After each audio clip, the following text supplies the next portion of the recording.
২৬ত আমাৰ ভূমিকা হ'ব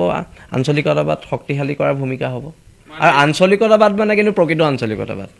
বিজেপি কংগ্ৰেছৰ নেগুৰত ধৰা আঞ্চলিকতাবাদ নহ'ব নহয় আমি কথাটো কৈছোঁ যে আঞ্চলিকতাবাদটো কি পিয়'ৰ আঞ্চলিকতাবাদ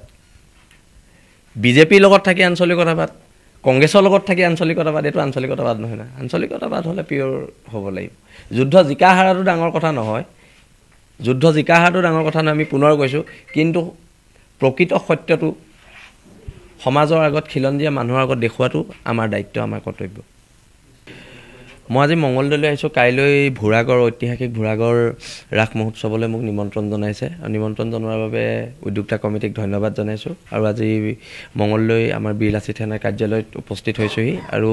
ইয়াত সংগ্ৰামী সতীৰ্থসকলৰ লগত দুই এষাৰ কথা পাতিম দুই এষাৰ কথা পতাৰ পিছত আমাৰ ভৱিষ্যত পৰিকল্পনা কি হ'ব তাৰ বিষয়েও কথা পাতিম আৰু আগন্তুক লাচিত দিৱসৰ কি ধৰণৰ ইয়াত আয়োজন হৈছে সেই আয়োজন সম্পৰ্কে কথা পাতিম যিহেতু লাচিত দিৱসত মই এইবাৰ মঙলদৈতে থাকিম দৰং জিলাত থাকিম আৰু সেয়েহে লাচিত দিৱসৰ অগ্ৰগতিৰ বিষয়ে কি হৈছে সকলো বিষয়ত সংগ্ৰামী সতীৰ্থসকলৰ লগত বৰ্তমান অকণমান এখন আলোচনাত মিলিত হ'ম